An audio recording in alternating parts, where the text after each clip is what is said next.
Welcome back to the Coastal Lowcountry Real Estate Channel. Are you looking to move to the Georgia, South Carolina Lowcountry area and are totally confused by the financing options that might be out there? For example, if I'm purchasing a house in South Carolina versus Georgia, what is the differences that I can expect in acquiring financing?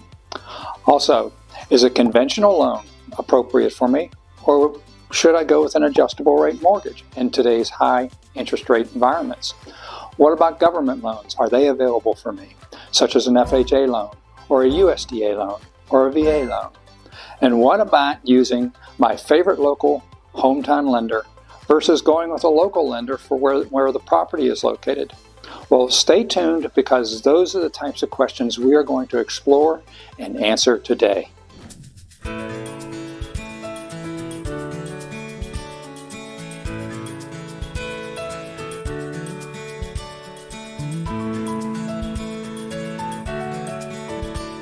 Welcome to the Georgia, South Carolina Lowcountry. We're Keith and Donna Hellman, hosts of the Coastal Lowcountry Real Estate Channel and local realtors with Keller Williams. Do you want to know everything there is to know about living in the Lowcountry? Whether it's Savannah, Georgia, Hilton Head, South Carolina, Bluffton, South Carolina, or the surrounding areas? Well, then subscribe below and tap the bell for notifications so that you'll be the first to know what's going on in our market. And we receive calls, emails, and texts every day from folks just like you looking to move to Hilton Head, Bluffton, and Savannah areas. And we absolutely love serving you. So whether you're looking to move in the next week, the next month, or the next year, shoot us a text, send us an email, give us a call, or schedule a Zoom call, all in the description below, so that we can help make your move to the Lowcountry a smooth one. Hey, Let's get started. Welcome back. Today I'd like to introduce Maryann O'Brien with Keller Home Loans. Maryann, you have always been there with us as we're going through the loan process. We always seem to be able to count on you if we have a question or if our clients have a question about the loan process. And we love having you as a resource and a partner in the process. You always seem to be there. I'm not sure you get much sleep at night. Well, thank you for the kind words. I appreciate it. And it is a partnership. So I appreciate what you all do to make my job easier and helping the client. That's what it's all about. Right? Absolutely. Yeah. So, well, I know what we kind of like to do is go through 6 loan products today. I know these loans can be confusing. I've got 30 years as a CPA, and I know finance, but even so, I get confused on some of these things, and I always like to reach out to you, and you can get clarity. So what I thought we'd do today is go over 6 types of home loans, and maybe look at each one of these, kind of go through, answer one of 3 questions: whether there are advantages, whether there are disadvantages, and who the best customer might be for each of these loans. Sure. Also, if our viewers want to hang out until the end of the video, I'd like you to tell us a little bit more about yourself and about Keller Home Loans and special financing that they can get. Absolutely. All right. Thank you. You're welcome. So why don't we start with conventional loans? What is a conventional loan, and who's it good for? Who's it not good for?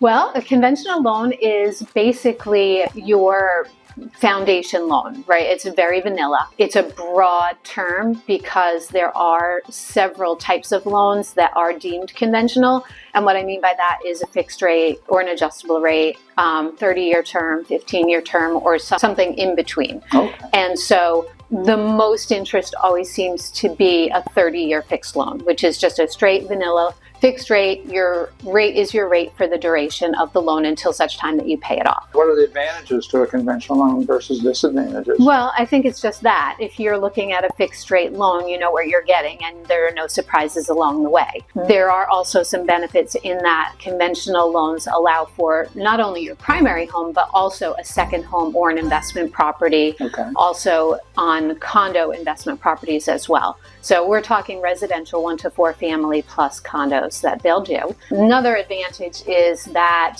on primary residence, there is as low as 3% down payment, which is really good for some first-time home buyers. Okay. Any disadvantages?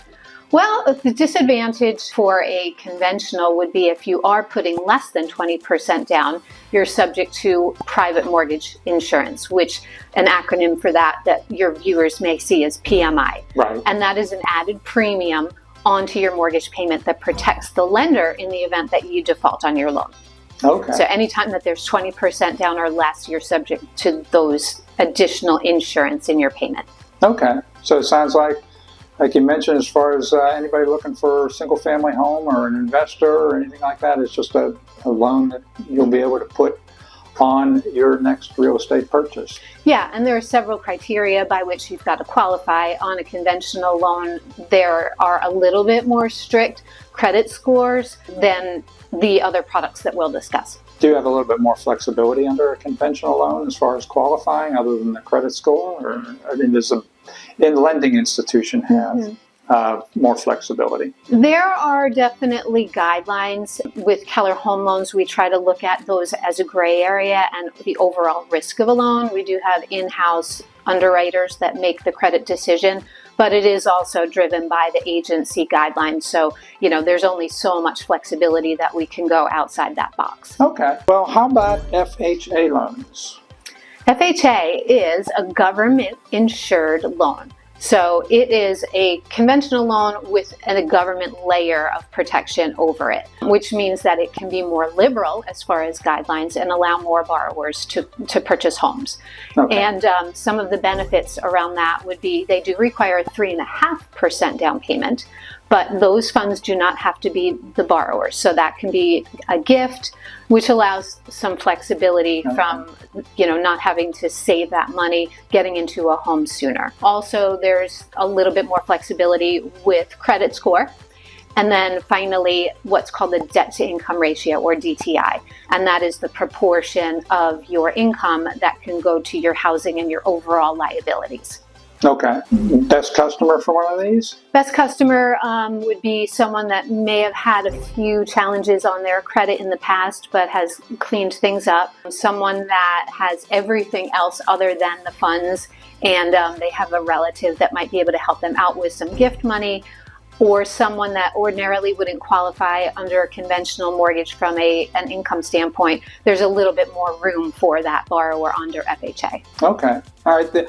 What about investment property on an FHA? FHA is unfortunately only for primary residents. So that's something that we should say is benefit, but for the primary residents. Okay. All right. Well, good. Is there any difference in rates? I had heard, for example, in this challenging rate environment we're in right now, that the rates actually currently are less for an FHA than they are, say, for a conventional loan, maybe by a percentage point. Yeah, they are. And that's something that you should really be paying attention to, comparing the apples to apples around that. One thing that, if we want to backtrack as far as FHA, that is a downside, or if you look at it as a downside, is that there is also mortgage insurance, but that never goes away regardless of your down payment.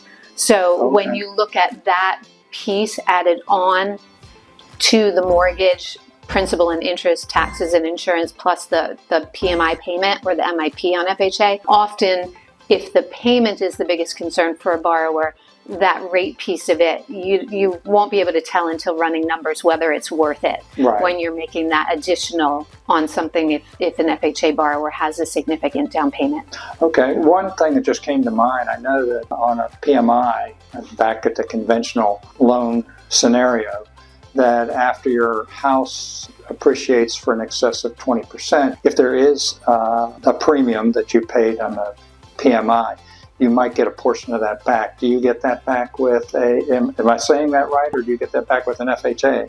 You do not get that back with an FHA. Okay. And on the conventional, it really depends on the type of PMI that you got when you purchased your home and who paid for it, or if it's a monthly pay. All right. Well, good. Anything else we need to cover on FHA that you can think of? On condos for FHA, there is a little bit more of a complicated process to get those approved if they're not already on what's deemed an FHA approved list. Right. So just being mindful of that. Okay. Is that in South Carolina, Georgia, just in general? It's across the board because FHA is a federal program, so that's in all of the states. Okay, good. Well, what about VA loans? Our veterans certainly deserve all the benefits they can get, and this is one of those great benefit for them. Yes. Tell us a little bit more about that. So a VA loan is for a veteran and a surviving spouse. Okay. So it can be a veteran, it actually could be active military as well.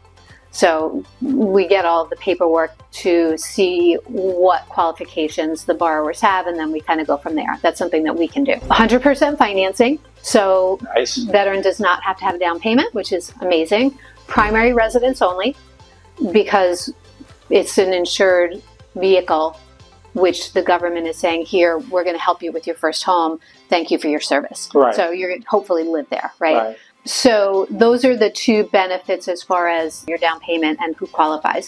From the standpoint of downside, a little bit more restriction from the standpoint of property.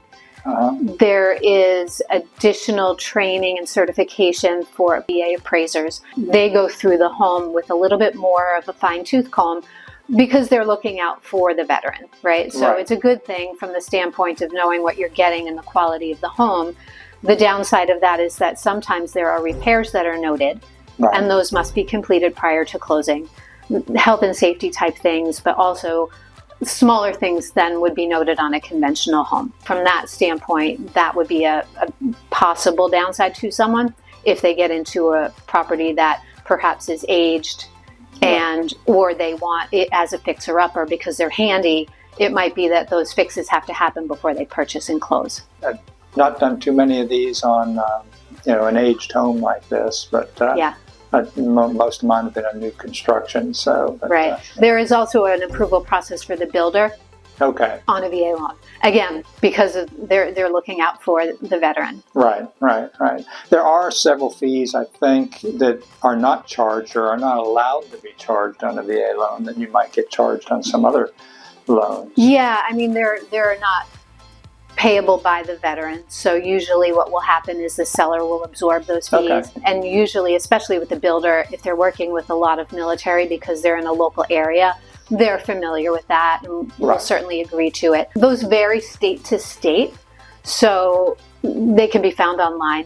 What are the fees that a military veteran cannot pay on a VA loan? Okay. So the differences are pretty apparent. So here's a question that's come up a couple times.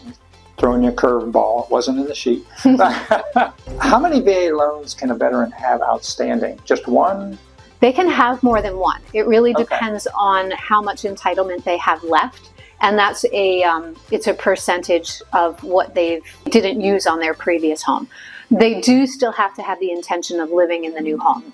Okay. So if, for instance, the veteran got a starter home and used his VA entitlement for that, maybe the sales price wasn't exorbitant. Maybe there's, only a portion of the entitlement that was used on the first home.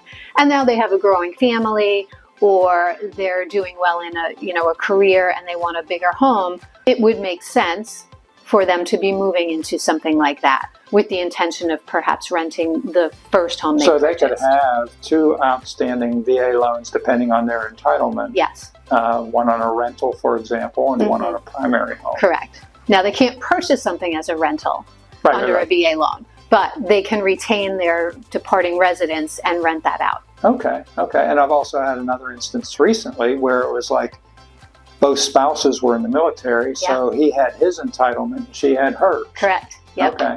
Yeah, you can split it up that way. Wow. So that sounds like a great benefit. So It is. this next one is a USDA loan, and I've heard people call it a veteran's loan for non-veterans.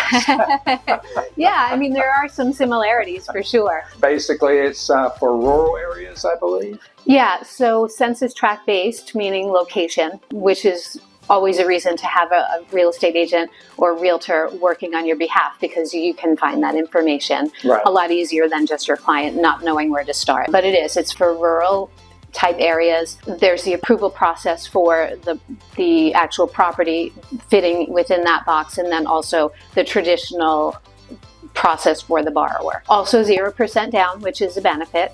Rates are 0%.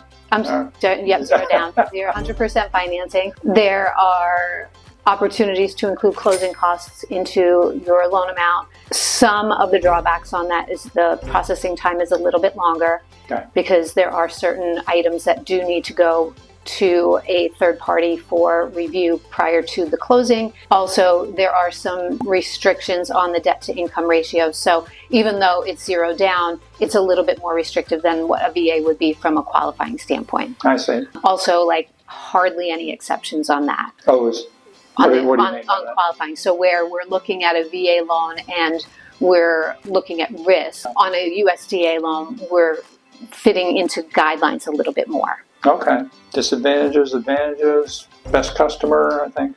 Best customer, first-time home buyer, primary residence again, someone that maybe is just starting out. It's one of those that we fit within an income restriction and we fit within a property restriction. So usually when you merge the two, it's a lot of first-time home buyers. Okay. You can't use this on an investment property, or you can? You cannot. Okay. So primary residence. Okay.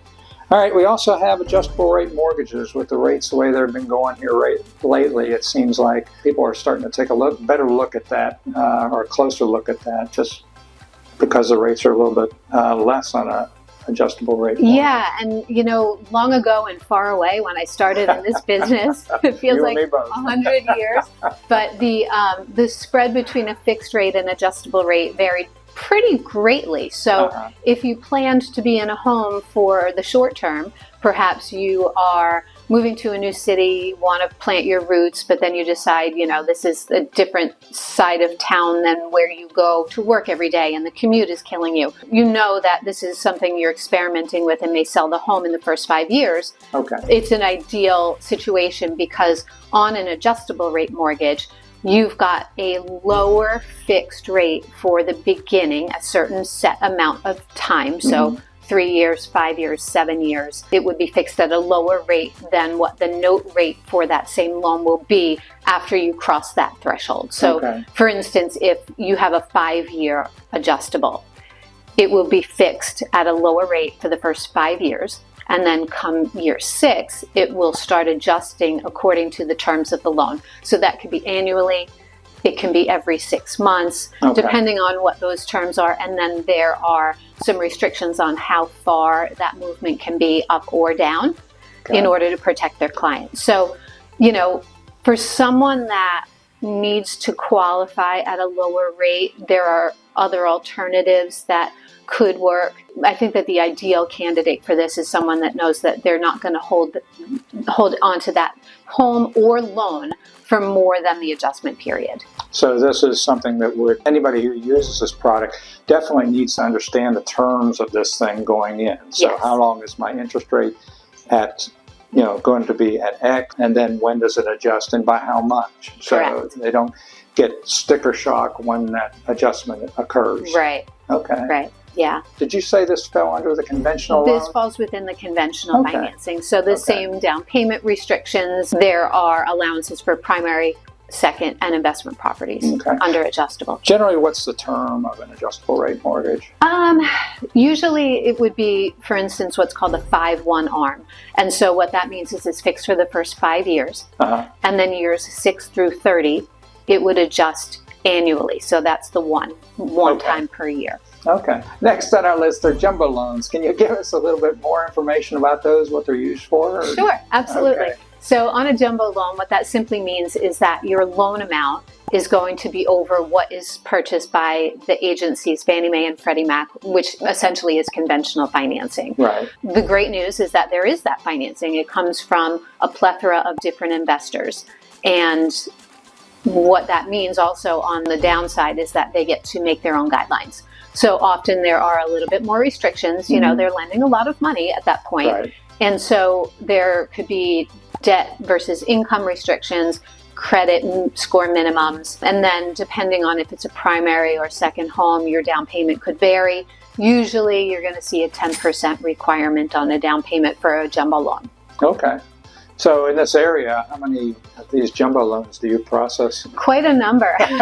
Quite a number in this local area, for sure. But, we've got a lot of investors. And when I say investors, I don't mean the borrower. I mean people that on the backside of the loan, investors. Right. Yeah. The good news is that we're also in a place where we've got folks that when they're coming into these communities, they're probably a little bit farther on in life and may have owned a home before, Right. and may have proceeds from that home where they then can put a considerable down payment, which helps them maybe staying under that $726,000 for, and staying within the agency guidelines, which are easier. Okay. Or, they've got the assets where they can show, and that goes a lot on a jumbo loan. Okay. It goes Okay. a lot of ways. Any disadvantages other than you mentioned some of the restrictions around qualifying for one of these or anything like that? The rate is sometimes higher. Okay. I think You're lending more money? We're lending more money, and I think it's not so much the base rate, but anytime that there's outside a box. So for instance, if there's a credit score that's acceptable for the program, but isn't, say, in the 800s, Right. there's a risk-based price add-on to that. So it can become expensive. All right. Is there anything else you think we need to cover on jumbo loan? I don't think so. I think Okay. we're good on those. I think we've covered about 6 loans. That's just a handful of the total loan products that are out there. Tell us a little bit about you and about Keller Home Loans. Sure. Well, I have been with Keller Home Loans for 4.5 years, and in the mortgage industry for over 30 years. I started. You don't look 30. Being there that long. Thank you. I like to say that I was born with a loan application in my hand. So that's a little cheating, but feels like my lifetime. I am licensed in 18 states. Wow. Including South Carolina and Georgia, your market.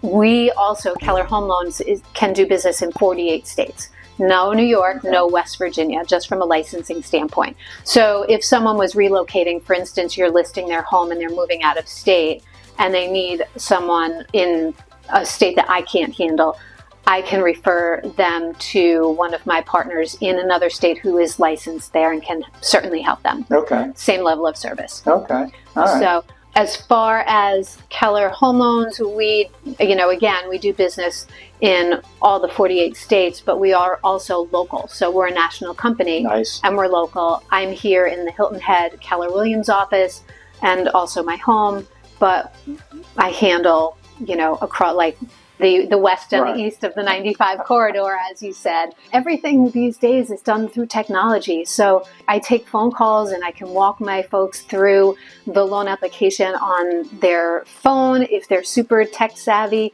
or on their laptop, or, even a handhold. I had a woman who was retired for some time, and she was super nervous. And the last time that she had gotten a loan before, it was the days of a paper application. Right. So meeting with the client and helping them in that regard, and if they really need it, happy to do that as well. That's one of the things I love. I mean, in this day of, like you said, technology, so many times I just get frustrated when everybody's, the only way you can communicate is via email. And I just want to pick up the phone and talk to somebody, and you're always there to be able to answer Right. my Well, it's all about questions. connection, right? Absolutely. And so Absolutely. in my position as someone who helps and sells and originates, but my passion on it is to educate a client so that they really know what they're getting themselves into, because then there's no surprises, and they're super grateful at the end because eyes wide open. And sometimes this is an imperfect science, and you've just got to be nimble. But if you can see it coming, Right. it's a whole lot better of an experience than if everything goes sideways on a surprise. So. Okay. Yeah, I agree. Totally. So what about special deals that my customers can get by using you? Yeah, so through our partnership with Keller Williams and Keller Home Loans, there are a few tangible benefits to the borrower that go on top of the fact that we are partners, and that their experience is going to be a whole lot more fluid and smooth working with sort of a package deal, right? So that's the intangible piece of it. But the tangible piece would be, we have, from an underwriting standpoint, when a borrower comes to me and needs a pre-approval, we do that, turn it in 24 hours, and it's actually a fully underwritten pre-approval. What that means is that the underwriter, who is the decision maker, has looked at all of the facets of this borrower and actually made a loan commitment subject to now go out and shop and find your property. Nice. So it differentiates the borrower, the buyer, from a lot of others that may be interested in the same home. If I was a seller, I would want as close to a sure thing as possible if I'm going to take my home off the market. Right. And so, because I may have a home to buy and there's time things going on. So this allows a borrower with a fully underwritten, what we call offer ready approval, to stand apart from the others because they're ready to go. And it'll just be looking at the property, running title, appraisal, and you're done, which also shortens and condenses that timeline should it be needed. Okay. Typically, the default on a closing might be 30 days. But with the offer-ready pre-approval, you can condense that into as little as, say, 21 days. Nice. So, that again, when you're putting an offer in and you've got a seller that really needs to move, that might be the win. Right. So there's that piece of it. The second part is funds. So from a savings standpoint, any borrower can opt into what we call the 0+ loan program. And what that is a program that allows us to waive the lender fees. So that's not all closing costs, that's the fees that we charge as a lender. That usually is about $1,300 of underwriting and processing fees. We also waive the origination fee, which sometimes can be up to 1% at any given lender. 1% of your loan amount. So, the higher you go, we just talked about jumbo loans, the more that can be as far as a considerable amount. And then if the loan amount is $150,000 or higher, we will also contribute $1,000 towards the third-party fees. So that can be, it's just a line item. It could be towards title, towards the attorney fee, whatever the case may be. It just is $1,000 less at the bottom line. Okay, so for example, on a $300,000 mortgage, you could save $1,300 plus an additional $1,000 in the vendor piece of it, vendor credit, and then 1% up to 1% of the loan origination fee, which is another $3,000. So you're already over $5,000 possibly that you could save. Right, exactly. It definitely helps to compare these loan packages to see, how much money am I coming out of pocket as far as closing costs? How much am I paying in closing costs? Right. And what about your rates? Your rates aren't going to be higher to make up for that, are they? No. So, a borrower can choose many different types of benefits, and the 0+ is just one of them. And it's really apples to apples when considering rate. The rate's also always competitive. Okay. So the 0+ loan would have a competitive rate with any other similar loan product that's out there. Absolutely. And I always encourage people to shop, and if they are getting something that's significantly outlying as they shop, bring it to me and we'll see why. Right. Okay. All right. Excellent. Thank you. Again, thank you for being here. Thank you very much. For our time together. As always, we enjoy having you as a partner helping us in the process. Likewise. If any of my clients need to get in touch with you, what would be the best way to do that? Well, usually my cell phone's on my hip, but it's right over here. I'll say that's probably the best way to reach me via text or pick up the phone. I always pick up if I'm not on the phone or sleeping. Okay. So that number... And I can vouch for that. That number is 843-368-7163. All right. Well, thank you again, Maryann, and thank you all for staying to the end of the video. Thank you. Thank you so much for staying to the end of the video. Today we covered 6 of the most common mortgage products available out there. And there are probably many more that we didn't have time to cover today. But we hope you find something interesting, helpful, and maybe even learn something new. So if you want to stay up to date with the latest of what's going on in the Georgia, South Carolina, coastal low country, please make sure that you like, subscribe, and tap the bell for notifications so you'll be the first to know what's going on in the market down here. And if we can help you begin your adventure to the coastal low country living, please give us a call, shoot us a text, send us an email, or book a Zoom call, all in the description below. Again, this is Keith and Donna Hellman, hosts of the Coastal Low Country Real Estate Channel and Local Realtors, and it has been an absolute pleasure spending time again with you today.